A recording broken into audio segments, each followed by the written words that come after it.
నేతన్న నేస్తం. నేతన్న నేస్తం అనే పథకం ఆంధ్రప్రదేశ్లో బాగా తెలిసిన పథకం.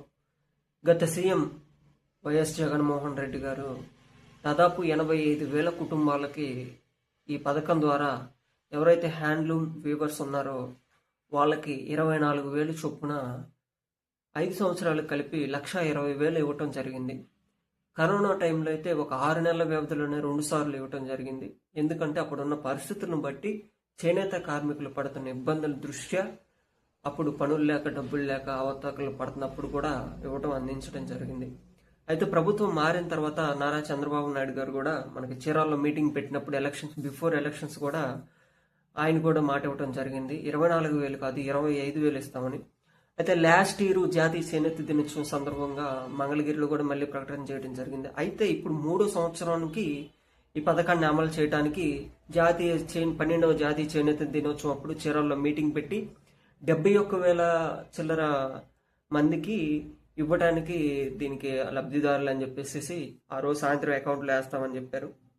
అయితే మనం ఎక్కడ చూసిన బేస్తార్పేట కానీ లేకపోతే కనిగిరి సైడ్ కానీ చీరాల కానీ ధర్మవరం కానీ చాలా చోట్ల ఆల్మోస్ట్ పడ్డాయి.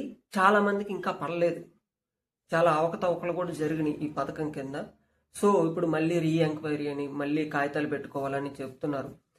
ఎవరు కంగారు పడకండి, ఖచ్చితంగా అందరికి పడే అవకాశం ఉంటుంది. ఎందుకంటే ఎక్కడో చిన్న మిస్టేక్ జరిగి ఉండొచ్చు మేబీ. గత ప్రభుత్వంలో పడింది కాబట్టి ఈ ప్రభుత్వంలో కూడా పడిద్ది. అది 3వ సంవత్సరం నుంచి స్టార్ట్ చేయబోతున్నారు. ఇప్పుడు ఖచ్చితంగా దీన్ని రీవెరిఫికేషన్ చేసి మళ్ళీ కాగితాలు తీసుకొని కన్ఫామ్గా అర్హులైన ప్రతి ఒక్కరికి ఈ డబ్బులు పడే అవకాశం 100% ఉంది. పడాలి కూడా. ఎందుకంటే నేతన్న పరిస్థితి ఇప్పుడు చాలా దారుణంగా ఉన్నటువంటి పరిస్థితి చూస్తున్నాం. ఆఫ్టర్ కరోనా బిఫోర్ కరోనా అన్నట్టుంది. కరోనా ముందు కరోనా తర్వాత జీవితాలన్నీ మారిపోయినాయి, కూలీలు తగ్గిపోయినాయి, చీరలు వెళ్ళలేదు, చాలా చంద్రమందరమైనటువంటి పరిస్థితులు. ఇలాంటి సిచ్యువేషన్లో వీళ్ళకి 25,000 అనేది 100% అవసరం. ఈ కళ కూడా అంతరించిపోకుండా ఉండటానికి. సో మన ప్రయత్నం మనం చేద్దాం. ప్రతి ఒక్కరికి నేతన్న నేస్తం రావాలని మనస్ఫూర్తిగా కోరుకుంటున్నాం.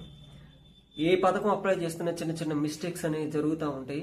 సో వాటిని రెక్టిఫై చేసుకొని వాటిని క్లియర్ చేసుకొని ముందుకు సాగుదాం. Thank you so much to all.